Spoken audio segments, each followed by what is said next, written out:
बाबा ने समझाया है। इस नॉलेज के लिए लायक वह है जिन्होंने बहुत भक्ति की है, उन्हें ही समझाना चाहिए। बाकी जो इस कुल के होंगे नहीं वह समझेंगे नहीं, तो फिर ऐसे ही टाइम वेस्ट क्यों करना चाहिए। हमारे घर के ही नहीं है तो कुछ भी मानेंगे नहीं। कह देते हैं आत्मा क्या परमात्मा क्या, यह मैं समझना ही नहीं चाहता हूँ। बच्चे, यही हालत तेरे लौकिक परिवार की है। इसका अर्थ क्या है? वो इस कुल के नहीं है, तू क्यों पड़ा है उनके पीछे? इस कुल का होगा, समझ जाएगा, बाबा का बन जाएगा। तेरी जान अटकी है तेरे लौकिक परिवार में, ये समझे वो समझे वो समझे। बच्चे, संभल कर रहना। हाँ, तू समझ नहीं पा रहा है, तेरे लिए और तेरा संकल्प है ये समझे वो समझे। तुझे जो समझ मिली है ना, वो भी उन्हें चली जाएगी, वो तो समझ जाएंगे। तू जो समझा है ना, वो भी समाप्त होगा और तेरा राम नाम सत्य हो जाएगा। इस ज्ञान से वो आ जाएंगे, तू चला जाएगा। संभल कर रहना, संभल कर रहना। यही सूत्र है, मैं साफ बताता हूं। तूने गलती की ना जरा भी किसी और को समझ देने की, इस प्रकार से संकल्प से, अटैचमेंट से, कि ये समझ जाए, ये ज्ञान में आएंगे तो अच्छा हो जाएगा, तथास्तु। तेरा जाना, उनका आना, तैयार रहे। सिंपल बात है। कुल के नहीं है, उनके पीछे क्यों पड़ा है? होंगे तो आ जाएंगे, वरना तू जाएगा, तुझे कुल से बाहर निकाल देगा ड्रामा। कहीं मुश्किल से कुल में एंट्री मिली है, बाहर हो जाएगा, फिर पछताना पड़ेगा, ये क्या हुआ। समझ की बात है। जिन्होंने जिन्होंने आज तक ऐसी आश रखी है 1936 से, ज्ञान में आकर बाबा के पक्के बच्चे, नंबर 1 ये ज्ञान समझे, मेरे परिवार के माता पिता पति पत्नी बच्चे समझे, वो सब गए। हिस्ट्री है आज तक की, सब के सब गए। इस ज्ञान के लिए तुम गलती से भी अपने किसी को भी, शरीर के संबंधी को, किसी को भी इस संकल्प से बिठा नहीं सकता, ला नहीं सकता, तैयार नहीं कर सकता।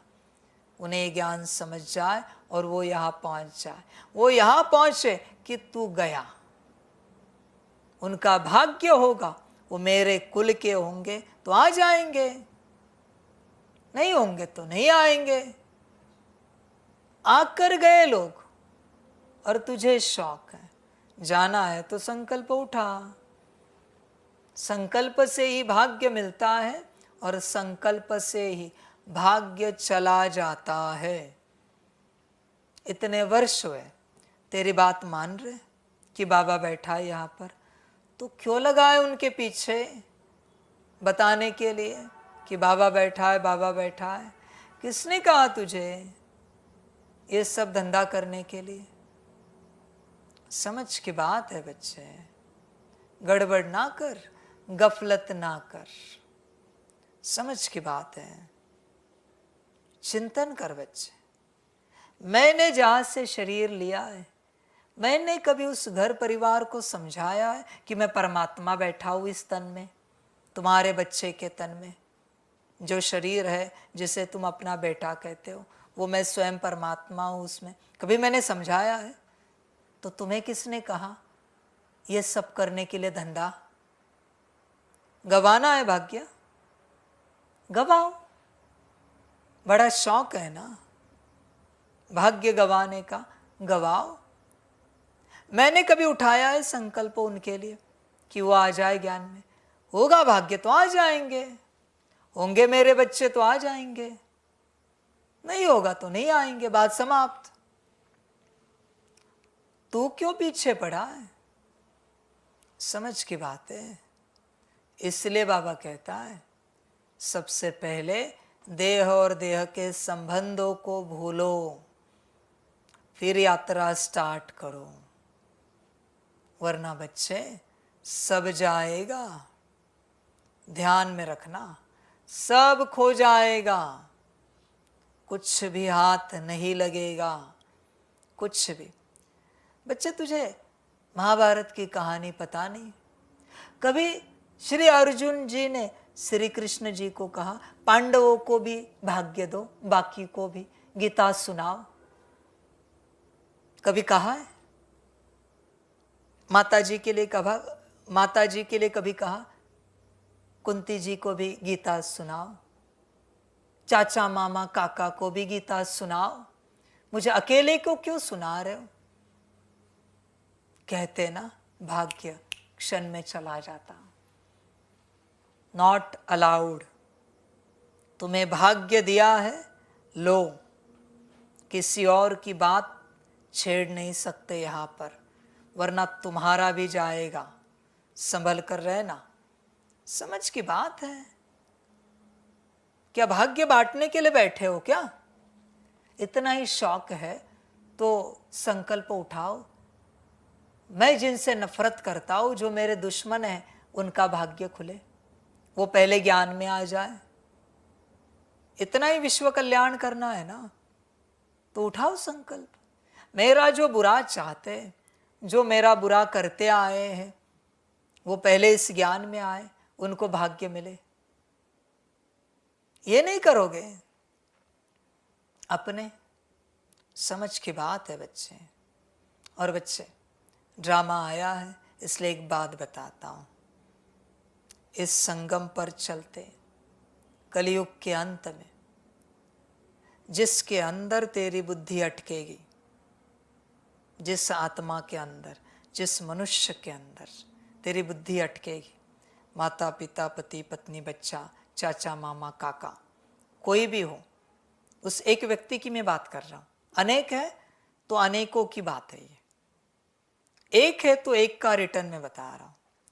जिसके अंदर तेरी बुद्धि अटकेगी, लिख के लेना मुझसे, एक जन्म में वो आत्मा, वो मनुष्य तेरी गर्दन काटेगा, स्थूल में तेरी हत्या करेगा। लिख के लेना मुझसे। अटका बुद्धि, किसमें अटकानी है बोल? माता पिता पति पत्नी बच्चे चाचा मामा काका मित्र संबंधी, किसमें अटकानी? एक जन्म में तेरी वो हत्या करेगा, वो भी गर्दन काट के। तैयार रहना। शौक है ना रिश्तों का, तैयार रहना। 63 जन्मों में एक जन्म, हत्या निश्चित, उसी के द्वारा जहां तेरी बुद्धि अटकी है। बड़ा शौक है रिश्ते बनाने का, भगवान की श्रीमत पालन न करने का। बड़ा शौक है ना तुझे। भगवान क्या कह रहा है? देह और देह सहित सारे संबंधों को भूलो और बस एक मेरे साथ बुद्धि लगाओ। नहीं लगानी है ना तो कटने के लिए तैयार रहो। और ऐसे समय काटेगा जब तुम उसी रिश्ते में, उस व्यक्ति के साथ नहीं, किसी और व्यक्ति के साथ, आत्मा के साथ, मनुष्य के साथ, उसी रिश्ते में उच्च सुख भोग रहा होगा, तब वही व्यक्ति कुछ और रूप में तेरे पास आएगा और तेरी गर्दन काटेगा, हत्या करेगा। तुझे तेरे माता पिता से प्यार है, बच्चा बनकर जान अटकी है ना, तो अभी जिनमें जान अटकी वो कुछ और बनेंगे, तेरे माता पिता कोई और होंगे, और वो व्यक्ति बेवजह तेरी गर्दन काटेगा। जब तू माता पिता के प्यार में बड़ा आनंद ले रहा होगा, तेरी हत्या होगी। पति पत्नी ऐसे, बच्चे में बड़ी जान अटकी है ना तेरी, वही तेरी गर्दन काटेगा एक जन्म में। बच्चे कर्मों की गति बढ़ी हुई है। भगवान अगर कहता है देह से, देह के सारे संबंधों को भूलो, कुछ तो राज है ना, पर तुझे समझ में नहीं आता। अटका जान और कट, मुझे क्या फर्क पड़ता है, कटेगी तो तेरी गर्दन कटेगी, मेरा क्या जाता है भाई। मैं तो तुझे समझाने दे रहा हूं, जहां जान अटकानी अटका, मुझे कोई आपत्ति नहीं बच्चे। मेरा काम है ज्ञान देना, तुझे जो ठीक लगे कर। मैंने तो कह दिया, इस दुखधाम को जीते जी तलाक दे देना चाहिए। देना हो तो दे, ना देना हो तो ना दे, तेरी मर्जी। बहुत कर्मों की गति गुह्य है, सारे कर्मों की। घर में जान अटकी है तो ऐसा ही घर तुझे दबाएगा गिरा के। गाड़ी में जान अटकी है तो एक्सीडेंट होगा, ऐसे किसी रथ में, किसी सवारी में। जहां जान अटकी है वो तेरी जान लेकर ही रहेगा एक जन्म में। इसलिए कहा जान अटकी है देख, और वही जान अगर परमात्मा में अटकी है तो किसी भी जन्म में तेरी हत्या कोई करेगा नहीं, जान कोई लेगा नहीं। तू बड़े शांति से शरीर छोड़ेगा सुखमय अवस्था में। इसलिए जान कहाँ अटकानी है, तेरी मर्जी।